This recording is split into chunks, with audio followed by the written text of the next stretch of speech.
안녕하세요. 2022년 글로벌관 겨울방학 특강 토플 소개하러 나온 전수경입니다. 저희 방학 때 토플 어떻게 수업을 하고 어떤 학생을 대상으로 하는지 궁금하실 것 같아서 소개 영상을 통해 이 부분을 자세히 말씀드리도록 하겠습니다.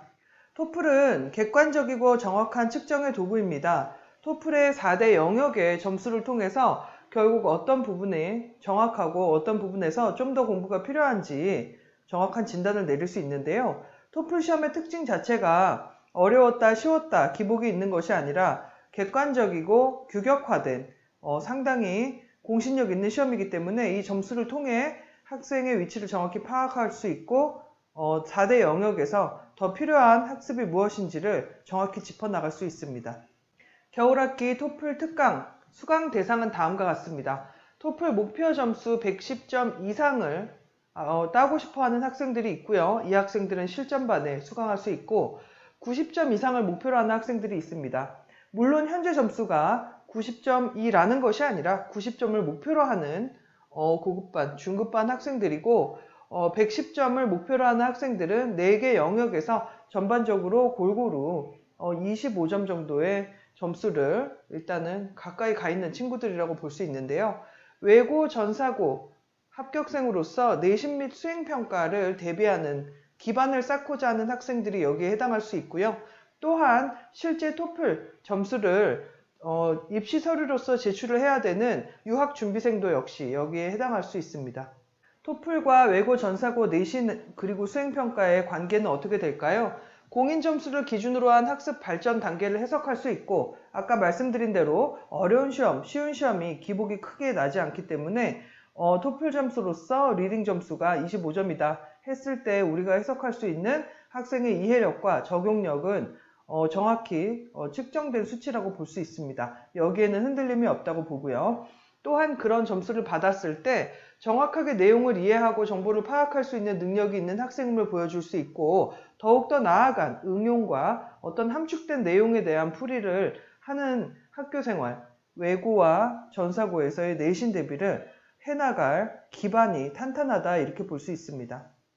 토플 특강의 과제 평가와 관리에 대해서도 궁금하실 부분인데요. 실전 고급 모두 토플의 실전 문제를 기본적으로 자료로서 학생들이 공부를 하고 그 문제 풀이의 점수를 측정을 하고 정답을 틀린 경우에는 정답을 본문에서 찾고 오답을 분석하는 것들을 꾸준히 해 나갈 것입니다. 실전 환경이라는 것은 결국 컴퓨터로 시험을 본다는 뜻인데요. 종이 책에다가 줄을 치면서 읽거나 쓰는 것이 아니라 스크린을 통해서 문제를 풀고 그 문제의 정답을 찾은 것들을 확인하는 과정까지는 실제와 굉장히 유사하게 진행이 될 것이고요. 그 이후에 스피킹과 라이팅 그리고 리딩, 리스닝의 오답을 체크하는 것은 프린트된 형태로 또 선생님의 렉처를 가미하여 이 부분들을 확인하게 될 것입니다. 정해진 기간 내에 본인이 올릴 수 있는 최대한의 점수, 특히 리딩과 리스닝 같이 정답이 있는 문제에 정답을 찾는 훈련을 통해 아는 것을 실수하지 않는 걸 목표로 하고 또한 몰랐던 것을 알아가는 것도 같은 목표로 하고 있습니다. 학생들이 너무나 긴장을 한다든지 아니면 스피킹과 라이팅에 어떤 주어진 시간 내에 논리적으로 풀어나가는 훈련이 안 되어 있다고 했을 때 이 부분들을 개별적으로 지도하고 또 어떤 발전 상황에 대해서 선생님이 코멘트를 함으로써 좀 더 시험에 적응할 수 있고 최선의 답을 낼 수 있는 연습을 하는 기간이 될 것입니다. 실전 문제를 방학 기간 동안 24세트를 함께 공부를 하게 되는데 실전 문제풀이만 하는 것은 아닙니다. 수업, 렉처에서 사용되는 교재는 또 자세히 설명드리도록 하겠습니다. 일단은 기본적으로 토플 어휘라는 것은 토플 시험에 나왔던 어휘 문제의 동의어 정답들을 모아놓은 것과 같습니다. 이 단어들을 1800개의 단어들을 꾸준히 외우고 매번 테스트를 봄으로써 기반과 기본기를 단단히 하는 시간이 될 것입니다. 또한 지문 강의를 통해 본문에서 일컫고 있는 내용들을 정확히 알고 있는지 확인하고 본인이 몰랐던 어떤 부분, 구문이라든지 어휘를 포함한 본인이 몰랐던 부분이 있으면 이것을 짚어나가는 시간이 될 것입니다. 고난도 문제인 유추, 삽입, 의도 파악 문제도 역시 전체적인 흐름을 이해한 후에 다시 한번 정답의 근거를 찾고 오답을 본문과 비교해서 분석하는 과정을 거치게 됩니다. 아까 스피킹 라이팅도 역시 실전 기출문제를 학생들이 연습하고 그거에 대해 선생님이 지도한다고 말씀드렸는데요. 스피킹과 라이팅에서는 기출문제 중에 통합형은 결국 내용을 읽거나 듣고 혹은 읽고 듣고 요약하는 형태이기 때문에 정확성을 위주로 보고요. 독립형과 같은 경우에는 찬성과 반대와 같은 어떤 논리적으로 입장을 선택해서 그것을 뒷받침하는 내용을 꾸려가야 되는데 그 연습을 함에 있어서 기출문제를 사용합니다. 기출 토픽은요, 결국 크게 5개 정도의 어떤 카테고리 안에 들어갈 수 있는데 이 부분도 자세히 말씀드리도록 하겠습니다. 결국 본문의 내용을 이해했느냐, 읽고 들은 내용을 알고 있느냐, 그것들을 문제에서 원하는 방식에 적용할 수 있느냐, 그리고 정확하게 선택지를 선택할 수 있느냐, 그리고 그러한 4개 영역에 대한 하루에 한 번에 다 보는 시험에서 시간 관리, 집중력 관리, 그를 통해 본인의 점수 관리까지 꾸준히 할 수 있느냐, 이 3가지를 다 보아야 점수가 되는데요. 이 과정은 고등 내신, 최상위권 고등 내신에 기반이 되기도 합니다. 왜냐? 학생들이 결국 본인이 안다고 생각하는 것과 실제 문제풀이를 해내는 것, 점수를 목표하는 대로 내는 것의 차이가 있기 때문에 이 연습을 통해 본인의 객관화, 그리고 점수를 내기 위한 이 3개의 과정을 어떻게 해나가야 되는지 배워가기도 합니다. 결국 이해 적용 관리를 통해 학생이 할 수 있는 것들은 실력 향상과 점수, 완성이겠죠? 그러나 그 이상이 있습니다. 인증 그 이상의 본인의 이제 학습한 내용, 알고 있는 내용이 점수화되는 과정을 이해하는 학생이 될 수 있습니다. 그리하여 그 이외의 시험, 수행평가, 그리고 학교 내신 시험에서 어떻게 하면 원하는 점수를 얻을 수 있을지 공부할 줄 아는 학생이 되는 것이죠. 영역별 점수가 나타내는 바가 현재 내가 해야 되는 것이라고 보았을 때 단기적인 목표는 틀린 문제가 없게 하는 것이 리딩, 리스닝에선 가장 중요합니다.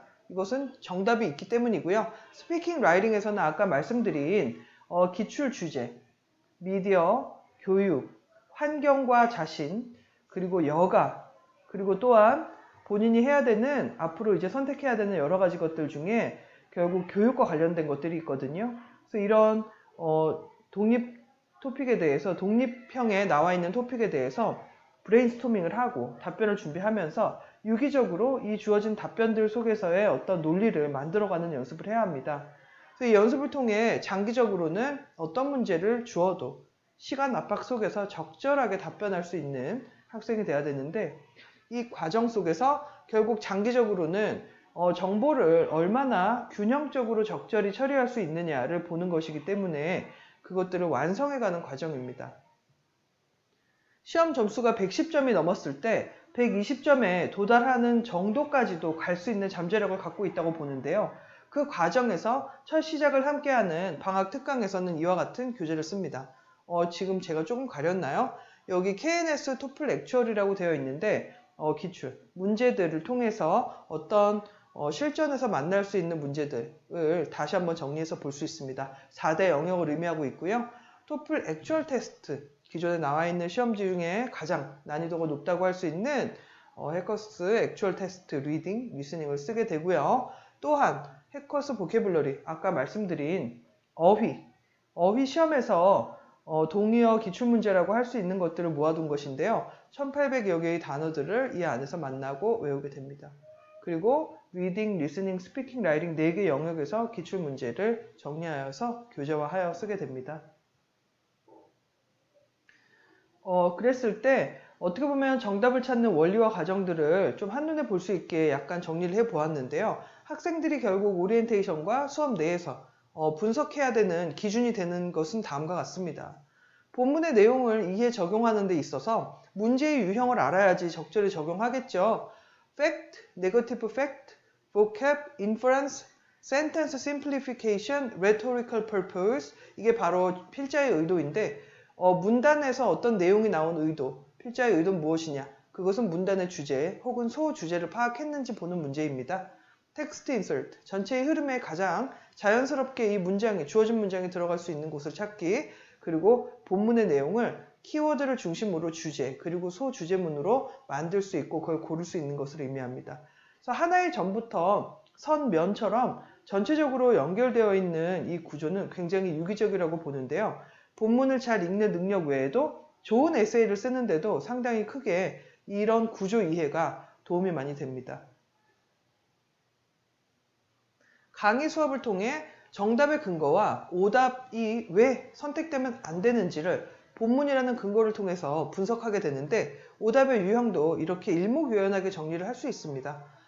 이것은 나온 적이 없다. 혹은 본문의 내용과 대상이나 동사 오류, 원인과 결과 역전 등을 통해 사실이 아니다. 본문과 다르다. 그리고 서머리를 고르는 데 있어 키워드를 2개 이상 포함하는 주제문이나 소주제문에 해당하지 않는다. 즉 중요하지 않은 정보를 포함하고 있다.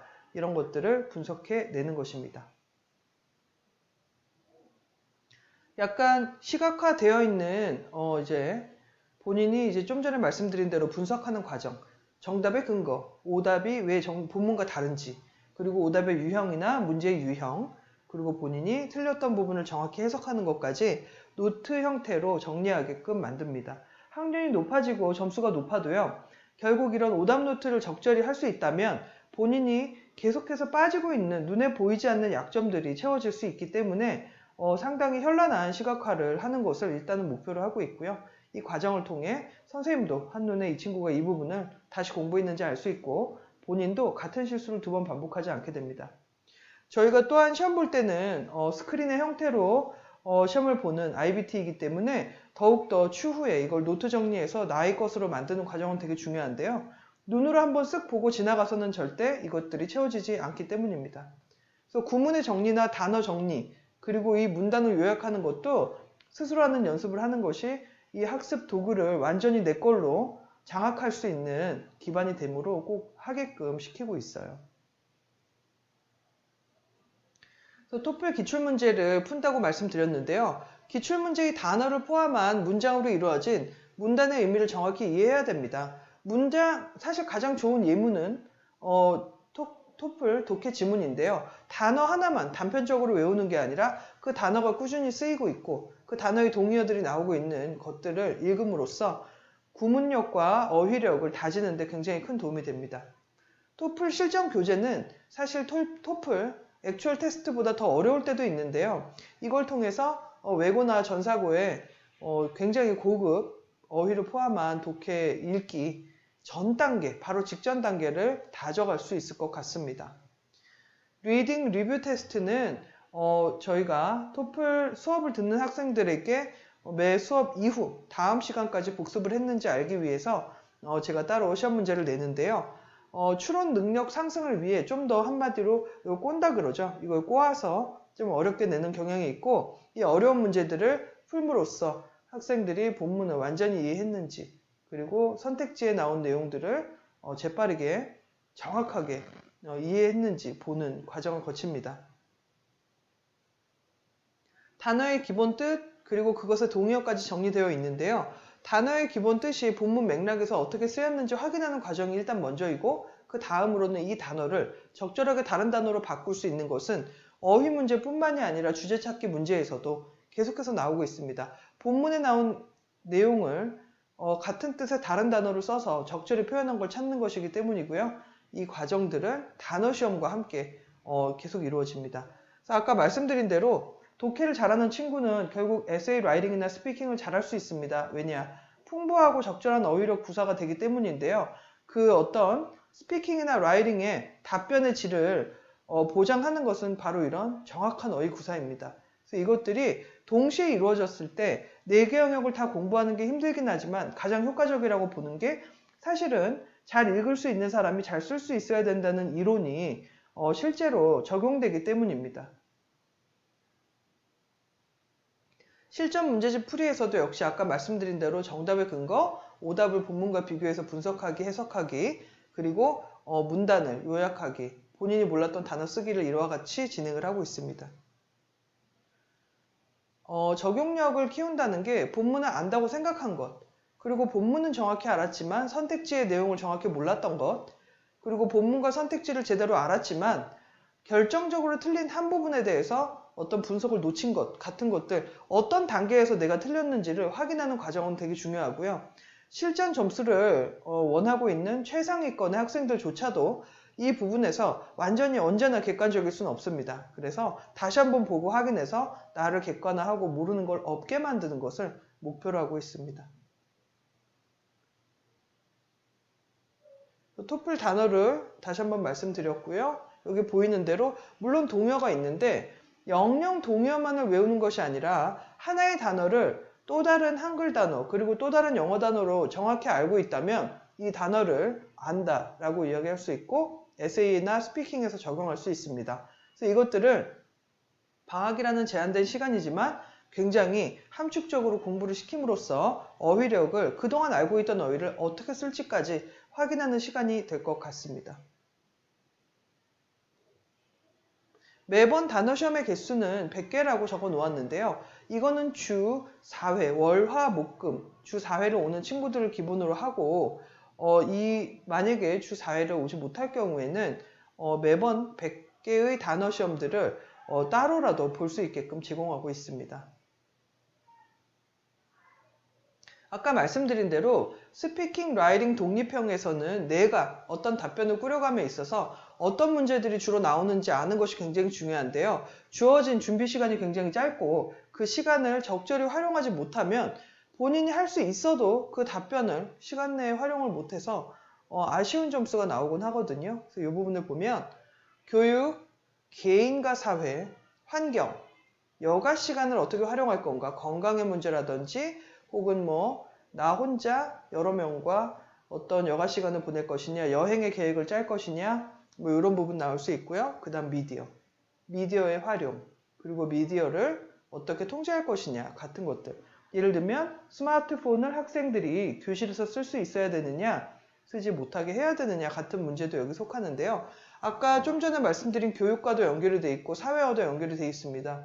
그래서 지금 오늘날 사람들이 한 번 이상 생각해 볼 문제인 것들을 모아뒀다고 보는데요. 이 질문에 답변을 하다 보면 결국에는 이 키워드들이 어떤 식으로든 쓰인다는 것을 알 수 있습니다. 교육적인 효과를 얻기 위해 미디어를 활용하는 것, 혹은 미디어를 스스로 자제하거나 적절히 사용하는 법을 교육하는 것을 이야기할 수 있고, 또한 사회와 개인에 관해서는 사회 내 구성원으로서 개인이 할 수 있는 일에 대해서 정리를 해보고 그 중에 하나가 환경보호일 수도 있는 것이죠. 또한 여가 시간이라는 것이 건강 혹은 사회적인 활동 혹은 내가 속한 집단을 위해서 할 수 있는 봉사를 하는 것 같은 걸로 또 연결될 수 있습니다. 그래서 결국 중요한 거는 이런 질문들이 실제로 나왔을 때 어떤 답변들이 있었는지도 본인들이 학생들이 나는 답변을 이렇게 하고 싶은데 이것이 정답일까? 정답이 있는 것일까? 궁금해할 수 있거든요. 근데 그것들을 선생님이 잡아주고 본인이 이야기하고자 하는 방향과 주어진 논제가 적절히 맞아떨어졌는지 확인해주는 과정을 거치고요. 그 이후에 첨삭을 받았을 때 살릴 부분과 고쳐야 되는 부분들, 특히 논리적인 이탈이 있었을 때는 그걸 바로잡는 것들을 선생님이 꼭 해줍니다. 학생들이 논제에 주어진 키워드를 아예 모른다기보다는 그것들을 답변화하는 과정에 있어서 시간에 쫓기다 보면 논리적인 비약이라든지 어떤 일탈이 일어날 수 있거든요. 그래서 이것들을 정확히 잡아주지 않으면 크게 점수를 깎이는 일이 생기기 때문에 이 부분이 되게 중요하게 여겨지고 있습니다. 의외로 학생들이 아무 말도 못한다기보다는 어떤 내용을 추진해 나가고 펼쳐 나가는데 논리적으로 조금 이탈하는 경우가 있어요. 열정적으로 답변을 준비하다 보면. 그래서 그 부분을 고쳐주는 것들이 선생님의 가장 큰 역할, 또한 장점을 확인해 주는 것, 또한 기출문제의 모범 사례가 되는 답변들을 공유해서 어떻게 만점을 받을 수 있는지 확인시키는 과정까지 함께하고 있습니다. 리딩, 리스닝과는 달리 따로 정답이 몇 번이냐라는 형태로 나와 있지는 않기 때문에 가장 좋은 답변, 이 질문의 가장 좋은 답변은 무엇일까를 선생님이 제시해주고 그 제시된 내용에 따라 나만의 답변을 만들어가는 것이 방학 동안 일어나는 토플 수업에서 스피킹, 라이팅의 중요한 활동이 될 것입니다. 토플 점수 인증을 활용할 수 있는 방법은 제가 말씀을 안 드려도 학생들과 학부모님께서 잘 알고 계시겠지만 아까 말씀드린 학교마다 변별력 문제를 두고 있고 굉장히 어려운 수준까지 올라가는데 토플 그 이상의 단계의 내신이나 수행평가를 위해서 또 교내 활동을 위해서 가장 기본적인 정보의 확인과 처리 과정인 토플이라는 공인 시험을 이용할 수 있다는 것입니다. 토플 시험에서 전체 영역 100점 이상을 맞을 수 있다면 기본적인 그런 영어 활용 능력이 어느 정도 보장되는 것이고 그 다음 단계의 더 고난도 변별력 문제까지 다가갈 수 있고 더욱더 심화된 말하기와 쓰기도 가능하다는 것이죠.